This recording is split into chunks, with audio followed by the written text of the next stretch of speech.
Okay, any more questions? There is a mga Walay question about sa number of lots. Sensita kayo karon no, ano ninyong ipangita ka open forum? Na ay mag-submit subdivision, title property, sale, 11-12 kalote. Diba? Simple is 10. More than 10 is complex.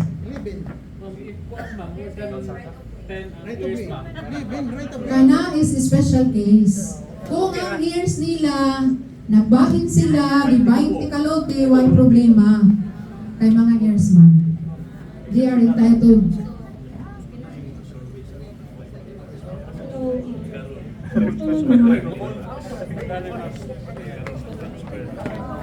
Good afternoon. I have these two survey returns.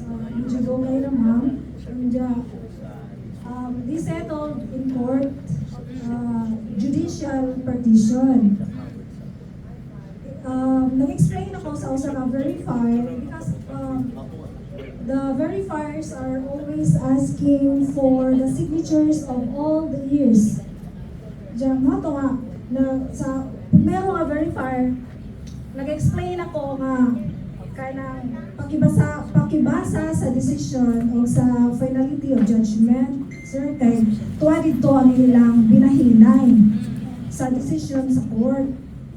Diyan mo ito nga kanang gipasa na po sa lain nga verifier the same comment pagabot sa lahi na po na verifier asking na po of the signatures of all the years.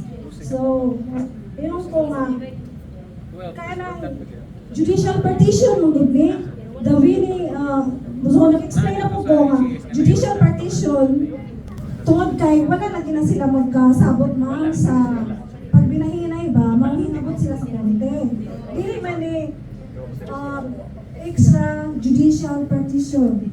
So kung extrajudicial partition ra, meaning nag-agree ang all ears na mao ning bahin.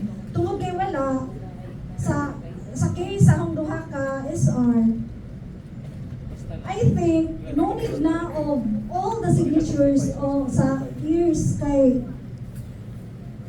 judicial partition lagi judge naman ang nag-decide niya na good.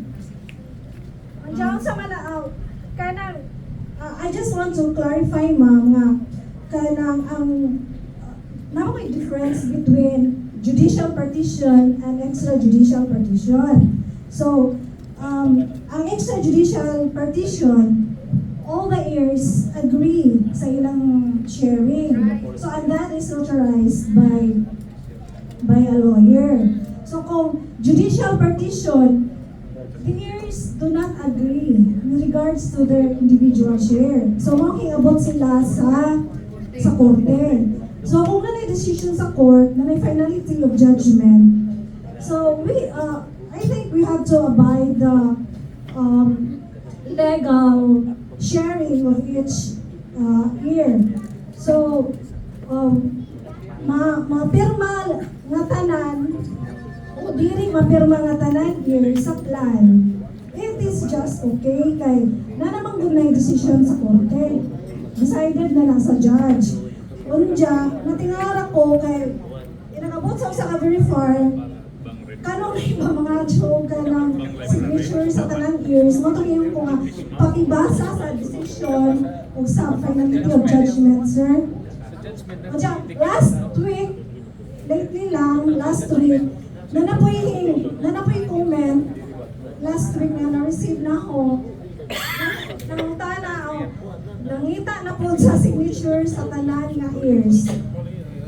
Okay, so ako po yung mangutana o sa kumutubag ha. Sige, ma'am. Dito ba sa decision, na-mention ba dito o naabay plan nga gihimo ang geodetic engineer nga commissioner during that time? Yes, ma'am, because I was hired as a commissioner and I attached the sketch plan that I submitted in the court. Okay, so kung i-affirm na sa court ang imong plan, so kuha atong imong isa ipakita nako. Okay, o imong decide. Sige, ma'am. Ano ba di mga case? First and second comment, daga na nga rin, kay aron atong in-interpret. Kay kaluoy man pud na nila dili man na sila ka mao mag wa man na sila experience sa mga kaso-kaso talon. That are ang decision with the sketch plan ha. Kaya ato tanawon kung nasunod ba.